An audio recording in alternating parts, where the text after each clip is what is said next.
She stood in our bedroom, wearing my wife's robe, her perfume, and said, "You don't even see how lucky you are, do you?" When my sister Madeline called me crying, I didn't even hesitate. She said her husband had walked out, emptied their shared account, left the condo in Thunder Bay a mess, and moved in with some woman 10 years younger. Maddie was 29, jobless, and exhausted. I didn't need details. I just asked her when she could get to Sudbury. My wife Haley didn't hesitate either. "She's your sister," she said, brushing her curls into a ponytail as we got ready for work. "Of course she can stay."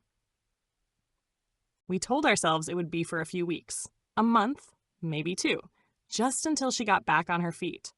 At first, it was fine. Maddie was helpful, soft-spoken. She made dinner twice that first week, swept the back porch, even reorganized the shoe rack near the front door.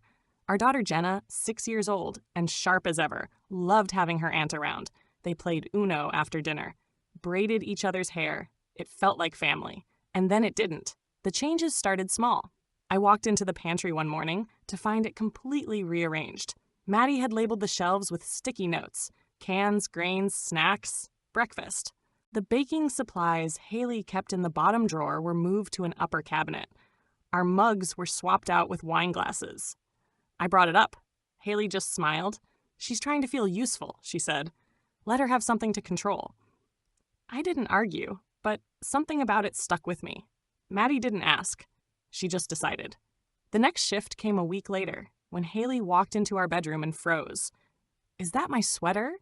Maddie was folding laundry at the time. Sure enough, Haley's olive green cardigan, her go-to for client days at the salon, was in the pile. "I just borrowed it," Maddie said from the bathroom. "It was cold last night. I figured you wouldn't mind." "I do, actually," Haley said, voice light but strained. Maddie peeked out from the door. Wow. Okay, I didn't think it was a big deal. We moved on, sort of. But the next week, it was Haley's boots, then her necklace, then her specialty shampoo. Every time Haley mentioned it, Maddie had a new excuse. "I left all my nice things at the condo. I just needed something for the job interview." Or, "I forgot which brush was mine. They look the same." Haley brushed it off more than I liked. I asked her if it bothered her. "She's just lost, Ryan. She's not trying to be me." I wasn't so sure. Then there was the perfume. One night, after Jenna had gone to my parents' for a sleepover, Haley and I planned a quiet evening, just a movie and popcorn, maybe a drink. Haley went to grab a shower. I headed upstairs to grab a blanket from the bedroom. Maddie was sitting on our bed. She wasn't just sitting. She was leaned back against Haley's pillow, wearing Haley's robe, holding her bottle of perfume and spraying it on her wrist. I stopped in the doorway. She looked up and smiled. "This stuff smells amazing," she said casually. "Is it new?" "It's Haley's," I said, more bluntly than I meant to. "I know," she said. "You don't even see how lucky you are, do you?" It wasn't flirtatious. It wasn't angry. It was something else. Possessive, almost. That night, I told Haley, she was in our room, wearing your robe, spraying your perfume like it belonged to her. Haley blinked. What was she doing in our room? She said she couldn't sleep, but it didn't feel innocent. "You think she's trying to, what? Seduce you?" "I don't know what she's doing, but it's not normal." Haley shook her head. "She's spiraling. She's been humiliated. She's just grasping for stability. She's grasping for you. For us." We let the conversation drop, but the air between us stayed stiff all night. From then on, I noticed everything. Maddie started inserting herself into our routines.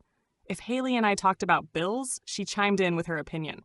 If we planned a weekend hike, she'd suddenly already invited Jenna to the movies. She started texting me random things. Funny memes, movie suggestions, news articles. I ignored most of it, but then came one late at night. "Can't sleep. Mind's racing. Ever just feel completely hollow?" I didn't respond. The next morning, she acted like nothing happened. Julian, my neighbor and closest friend, pulled me aside one morning while we were hauling garbage to the curb. "She's still there?" he asked. "Yep." "She paying rent?" "Nope." "Just saying," he said. "That girl gives me boundary issues, like she thinks she belongs in your life more than your wife does." He wasn't wrong. A few days later, I found Maddie in the garage. She was digging through sealed bins we hadn't touched in years. One was labeled Halloween, the other keepsakes. "What are you looking for?" I asked. She jumped. "Nothing. Just thought there might be a rain jacket or something. In the bin with the plastic skeleton? She didn't respond. The next week, I came home early from work and heard the shower running upstairs. I figured it was Haley until I saw her keys still in the bowl by the front door. I climbed the stairs and walked into our ensuite. Maddie stood at Haley's vanity, plucking her eyebrows with Haley's tweezers. She didn't even blink when I walked in. "You could knock," she said. "You could use your own things." She looked at me through the mirror. I like hers better. That weekend, Haley and I were supposed to have dinner with friends. An hour before we left, Maddie announced she wasn't feeling well and asked if Jenna could stay home with her instead of going to my mom's. "She already packed for Grandma's," Haley said gently. Maddie frowned. "I just thought it might be good to keep things normal. You two are always going out lately." We went anyway, but Haley was quiet the whole drive. She hated confrontation, especially with family. I didn't blame her, but I was done pretending everything was fine. The last straw came on a Thursday. Haley had gone to the store and I was fixing a cabinet hinge in the kitchen. Jenna was upstairs playing with her dolls. Maddie walked in, poured herself a glass of juice, and leaned on the counter. "You think you're better than me," she said. I didn't even look up. "I think you're in the middle of my house, making a mess. You think this life is yours, like you earned it." I stood. "It is mine." She stepped closer. "You're not special, Ryan. You're just lucky." I stared her down. "You need to leave. Soon." Her jaw tensed. She didn't say another word, just turned and walked away. That night, I told Haley I want her out. She looked at me for a long time. Then she nodded. "I know," she said. "I do too." The night Haley admitted she wanted Maddie out, I thought things might turn around. But the next morning, Maddie acted like nothing had happened. She cooked pancakes for Jenna, cracked jokes about Haley's bedhead, and asked me about a hockey game I hadn't even watched. It was like she'd read the room and decided to cover her tracks with charm. But the cracks were showing. It started with little whispers. One evening, as Haley brushed Jenna's hair in the living room, I passed the doorway and overheard Maddie saying, "Your dad's been really tired lately, huh? Working late all the time." Jenna shrugged. "He always works late." "Yeah, but sometimes dads say they're at work when they're not. Just be sure to ask Mommy lots of questions, okay?" I stopped in my tracks. My blood ran cold. When I confronted Haley about it later, she sighed. She probably didn't mean anything by it.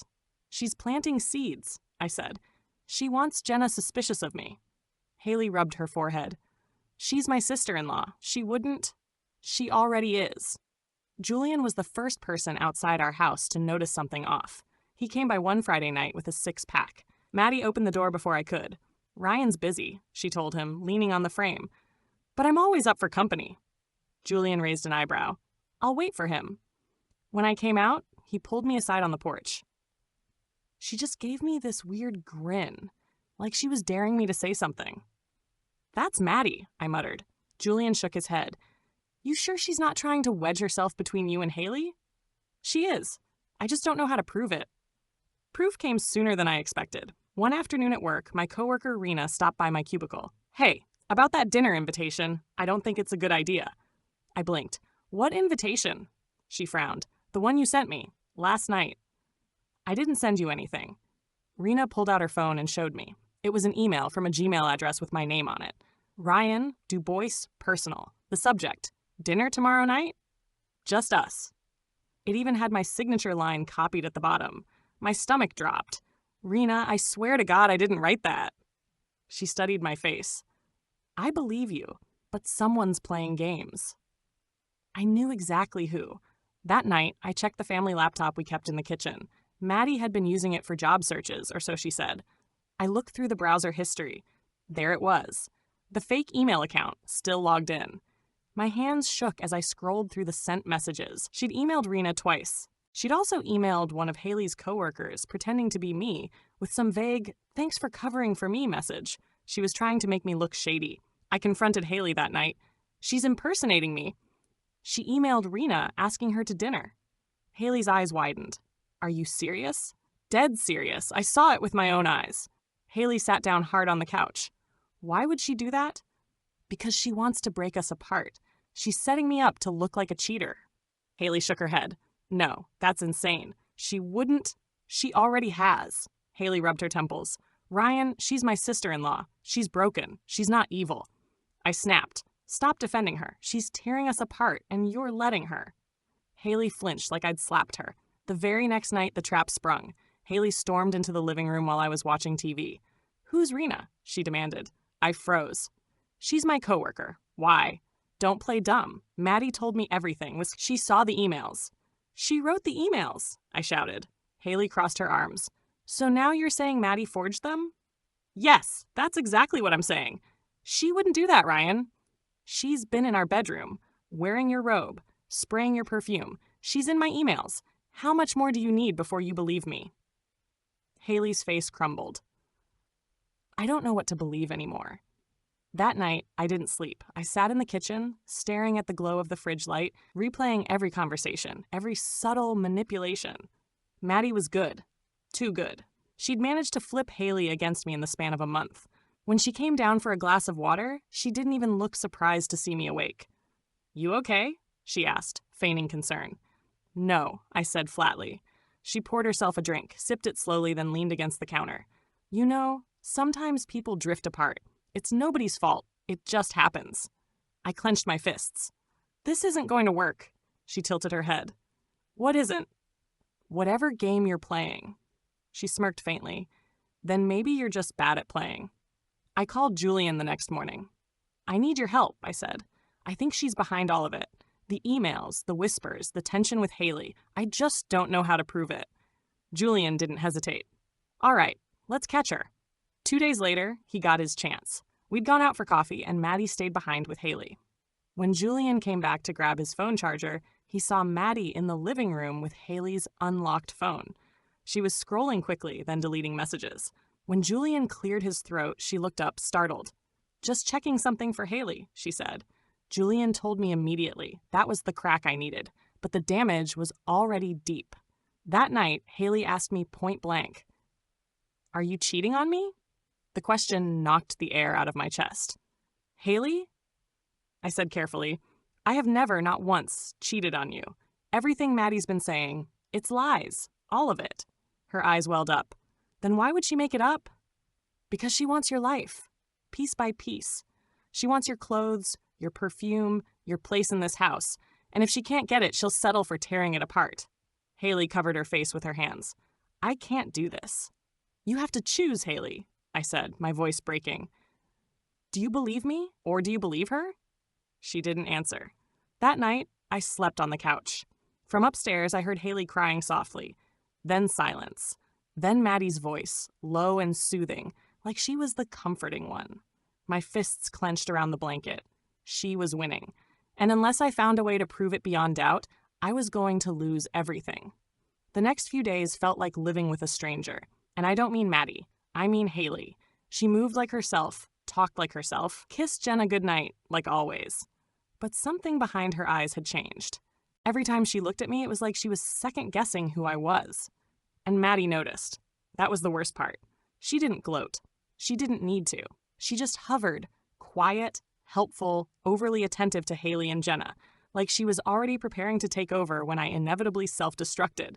Except I wasn't going to. I needed help. So I called Sharon.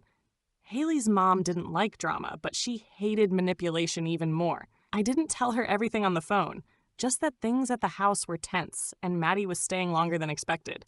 She offered to come by that weekend. When I told Haley, she paused. She's going to ask questions, she said. Good, I said. Meanwhile, Julian was digging. He knew a guy, tech-savvy, discreet, used to work in fraud detection. Julian called in a favor and got help retrieving some deleted data off our shared laptop. 3 nights later, Julian showed up at my door with a USB. You're going to want to see this, he said. The folder had screenshots. Dozens of them. Text conversations between Maddie and burner numbers.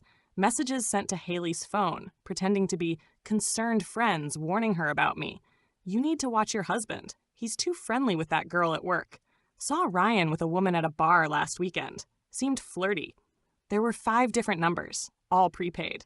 All traced back to online SMS tools. Julian even pulled metadata showing Maddie had logged into those services from the kitchen laptop. She created the suspicion, he said, then fed it like wildfire. I felt sick. I didn't show Haley right away. I needed Sharon there. Not because I needed backup, but because I needed someone Haley trusted to hear it at the same time. That Saturday, Sharon arrived with a bag of groceries and her usual sharp instincts. She sat in the kitchen while Maddie made small talk and poured her tea like she owned the place. "So how's the job search going?" Sharon asked, smiling thinly. Maddie hesitated. "Slow. The market's tough right now." "Sure," Sharon said, then turned to Haley. "You two getting enough time to yourselves?" Haley smiled awkwardly. "It's been a lot lately." I could tell Sharon caught it. Her eyes narrowed slightly. She didn't press yet. After lunch, Maddie went upstairs for a nap. I took a breath and pulled the USB from my pocket. "Sharon," I said, "there's something you need to see." Haley looked up. "Ryan, I'm not doing this to start a fight. I'm doing this because I need you to see the truth." I plugged the drive into Haley's laptop and opened the folder. Sharon leaned over the table, scrolling through the messages. Her expression didn't change for a while. Then she said, "She wrote these?" Julian nodded. "They were sent from the family laptop. We recovered them." Haley said nothing. "Sweetheart," Sharon said gently, "this is not something someone does by accident." Haley looked pale. She scrolled through one more message, then closed the laptop. She said she just wanted to protect me. "She wanted to replace you," I said quietly. "And she nearly did." Maddie came downstairs 20 minutes later. She paused when she saw Sharon still at the table, laptop open, all of us silent. "What's going on?" she asked. Sharon stood up. "Maddie, we need to talk." Maddie looked between us. "Why do I feel like I'm on trial?" "No trial," I said. "Just truth." Haley stood too. Her voice was shaky. "I saw the messages, the fake texts, the emails to my coworkers, everything." Maddie's expression shifted. For a moment, I thought she might double down, deny, twist, cry. But she didn't. She laughed. A low, bitter laugh. "Oh, please," she said. "You're all acting like I burned the house down." "I was trying to open your eyes." Haley flinched. "To what?" "To him," she said, pointing at me. "To the fact that he's cold and dull and doesn't see you. I thought maybe if you had doubt, you'd realize what you were missing."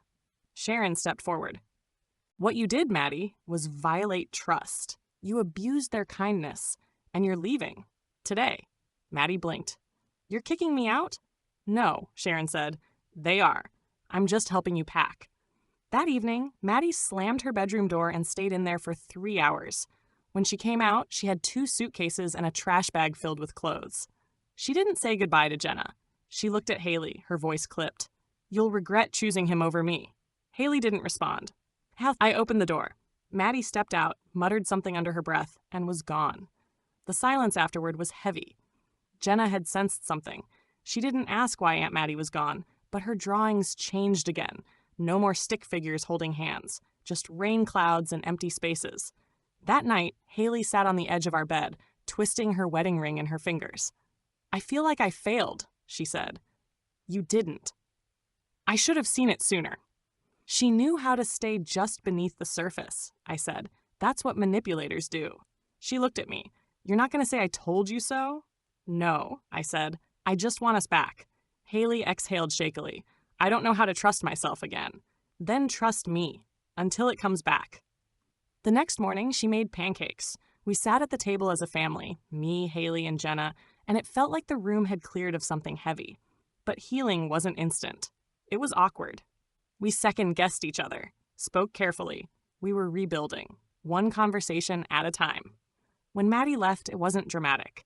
There were no police, no screaming in the yard, no wild scene to post online.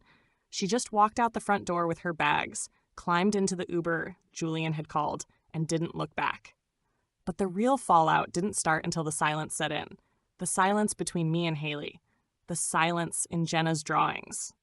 The silence in the space Maddie had taken up and left behind like a bad smell no one wanted to mention.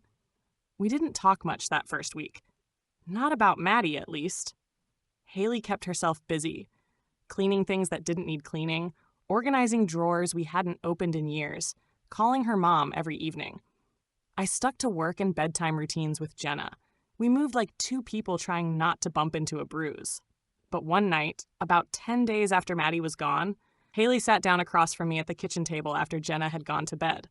She was holding a cup of tea, her hands wrapped tightly around it. "I still don't understand how I let it get that far," she said. I didn't answer right away. I knew she wasn't looking for comfort. She was finally ready to face what happened.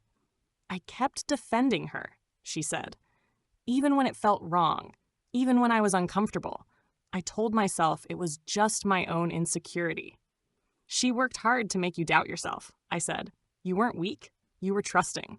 Haley looked up. "She made me think you were cheating." "I know. I almost believed it. I know that too." Her eyes started to fill. "What kind of wife does that make me?" "One who was being lied to," I said. "Manipulated. Gaslit." Haley wiped her cheek with the sleeve of her sweater. "I'm so sorry, Ryan. You don't owe me an apology. I just want us to be okay." "We're not there yet." "No." I agreed. "But we're getting there." Jenna had questions, of course. "Is Aunt Maddie coming back?" "No," Haley said gently. "She lives somewhere else now." "Is she still mad at us?" "No," I said. "She's just not part of our everyday life anymore." Jenna looked at her cereal. "I liked her, but she made Mommy cry." Haley reached across the table and squeezed her hand. "You're not responsible for grown-up problems, okay?" Jenna nodded. But I could tell she'd be carrying that weight for a while. For the first time since Maddie moved in, we had the house to ourselves, and it felt foreign. We'd gotten used to the intrusion, the tension, the need to navigate carefully. Now, even our living room felt too quiet, too big. So we made a few changes. We moved the furniture, got rid of the guest bed, repainted the spare room, donated the robe Maddie had worn, even though Haley loved it before all this. It felt like we were reclaiming our space, one throw pillow, one lamp, one wall at a time. About a month after Maddie left, Haley got a text. It was a long paragraph. She read it silently, then handed me the phone. "I'm sorry for how things ended. I wasn't myself. I let my pain spill onto you both, and I pushed too hard. I never meant to hurt you. I hope one day you can forgive me. I miss Jenna. I miss our late-night talks. I miss you, Haley." She hadn't messaged me. Haley stared at the screen for a long time. She's still trying to find a way back in. "What are you going to say?" "Nothing." I didn't press. Haley started therapy. I did too. Separate at first, then together. What? 'Cause we talked through things I hadn't realized still hurt. Like how alone I'd felt, not just when Maddie was playing her games, but during the years before that, when we both just coasted and assumed love would carry itself. We weren't broken, but we'd been bruised in places we hadn't even noticed until Maddie shined a light on them. "She didn't just manipulate us," Haley said in one session. "She exposed how fragile we already were." The counselor nodded. "But you're here. You chose to look instead of ignore. And we did. Week by week, layer by layer. Sharon never brought Maddie up again. She still visited, helped with Jenna, dropped off lasagna, and folded laundry like it was her mission from God. But her eyes softened around me.